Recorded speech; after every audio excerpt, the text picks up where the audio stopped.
Welcome to English Veronika. If you are looking for a job in an international company or you're planning to move to an English-speaking country, then this video is for you. Today we are going to talk about 23 business English phrases. I handpicked every single phrase to make sure that there are only the ones that are very commonly used in English. Also, you will not find some of these phrases in textbooks because they are so new yet very popular. And the first phrase for today is side hustle. I'm pretty sure if you are an active YouTube user, then you have heard this phrase before because the whole YouTube is talking only about side hustles. So what you're saying is, we need to start a side hustle. So what is a side hustle? A side hustle is a second job, usually it's a freelance, that helps you to get some extra money.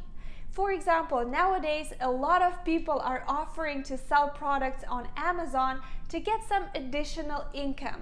I'm not sure if we can really trust those people, but let me know in the comments if this kind of side hustle is a good idea. The second phrase for today is get your foot in the door. If you are dreaming to work for a big company like Google, Apple, Amazon, but you cannot get a high position right away, then what you must do is get your foot in the door. So you need to get hired, maybe for a lower position as an assistant. But with the time, you will show that you are an amazing employee and you are going to get a promotion. But first, you have to get your foot in the door. The third phrase is looks good on the paper. If something looks good on the paper, that it means that it's good in theory, but not in real life. For example, you can say, well, this project looks good on the paper, but I'm not sure if it's going to work. Sometimes things look good on paper, but... Phrase number 4, hit the glass ceiling.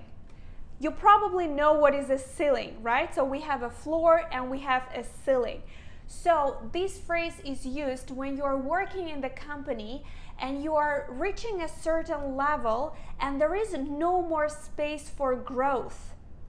And you realize that you have reached your potential in this company and you have hit the glass ceiling. If this situation happened to you, then share your experience in the comments. Phrase number 5, cook the books. This phrase has nothing to do with cooking and has nothing to do with reading. By books, here we mean documentation related to company's money, so basically accounting. So every company has an accountant who is recording how much money the company makes and how much money the company spends. If you cook the books, then you are doing something illegal or something dishonest in those papers. I don't know, maybe you are showing less profit than you actually made in order to avoid paying taxes, or maybe you are showing more money than you actually made in order to attract investors. People are really creative here. So both ways, cook the books means to be not completely honest in your accounting papers. No longer can we cook the books and fudge the numbers. Phrase number 6, to have your back against the wall. So when you are put in a situation when you cannot change anything or when you cannot do anything, you can say, I had my back against the wall. For example, if you are in a business and you go bankrupt and you owe a lot of money, you can say, I have my back against the wall. Phrase number 7, to drive a hard bargain. You drive a hard bargain, Miss Steele. We use this phrase when we are talking about negotiations. So if you defend your position and you don't change your mind and you don't want to compromise, then you are driving a hard bargain. For example, you can say, he was driving a hard bargain, but we still made a deal. Phrase number 8, learn the ropes or know the ropes. Ropes are thick strings that usually sailors use to tie a boat. However, in this phrase, to know the ropes means to know everything about your job. I want to know the ropes around here. Ah, ropes are my specialty. For example, if you're working as a lawyer and you know all the people that you need to know, you know all the small tricks, then you know the ropes. Phrase number 9, to see a big picture. Usually a good leader, a good CEO of a company should see a big picture, which means to see a wide perspective, to see the future, and to have this broad view of things. For example, you can say, let's not pay attention to the details. Let's try to see a bigger picture. Phrase number 10, to think outside of the box. I'm pretty sure you know this phrase because it's pretty common. It means to be creative and try to see the things that are not obvious. Usually when you need to find a solution to a problem and the solution is not obvious, you have to think outside of the box. Take it or leave it. We use this phrase in negotiations. When two parties are negotiating and I say, okay, take it or leave it, it means that this is my final offer. You either accept it or we don't have a deal. I have a bigger fish to fry. This phrase means that I have more important things to do. That's why I have no time for you. For example, I would help you with your presentation, but I have a bigger fish to fry. Call the shots. If a person is calling the shots, then this person is the boss. You are the boss, you call the shots. Know something inside out. To know every single detail in something. For example, you can say, Matt is a great professional. He knows everything inside out. Phrase number 15, on the same page. If you and me are on the same page, then it means that we both understand what is going on and we agree with each other. For example, your boss can tell you, all right, let's review our strategy so that we are both on the same page. To be in the loop or out of the loop. As a CEO of any company, you have to be in the loop. It means you have to know everything that is going on in the company. Keep me in the loop, Jimmy. And if you are out of the loop, that means that you are missing out on something. For example, you can say, I feel completely out of the loop after my vacation. Could you please give me the updates?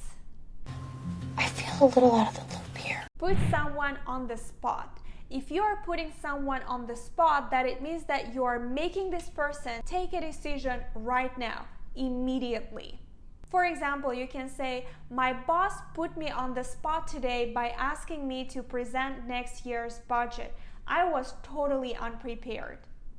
To have deep pockets. We use this phrase to talk about a person who has a lot of money. For example, the owner of this company has deep pockets, so they are spending millions on advertising. Go south. This phrase can be used not only in a business setting, but in everyday life as well. For example, everything was okay, but then the economic crisis hit and everything went south. So this phrase means to go wrong. Red tape. Red tape means bureaucracy, and bureaucracy is when you have to collect millions and millions of documents in order to get something done. For example, I live in Toronto, and here if you want to buy a house, you need to go through so much red tape. You have to show a good credit score, you have to prove that you have a job, that you are making enough money, that you don't have any criminal record. So I really would like to know, is it only like that in Canada or in your country as well? Please let me know in the comments. Call it a day. If you feel tired and you feel that's enough for today, you can say, let's call it a day. For example, we have finished 3 projects today. I'm really tired. Let's call it a day. Back to square one. If you have to start something from the very beginning, then you can use this phrase. Imagine that you have been working on a project for months and months, and then your boss didn't like it, and then you have to start everything all over again. In this case, you can say, well, I am back to square one. And the last phrase for today is fine print.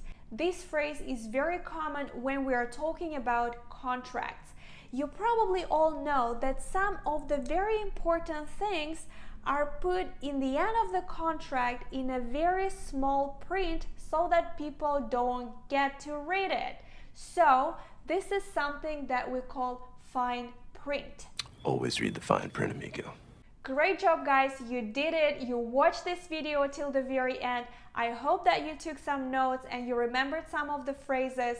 If you like this video and you would like to learn some more, then make sure that you subscribe to my YouTube channel. Also follow me on Instagram for daily stories, more vocabulary and grammar. So I'll see you there.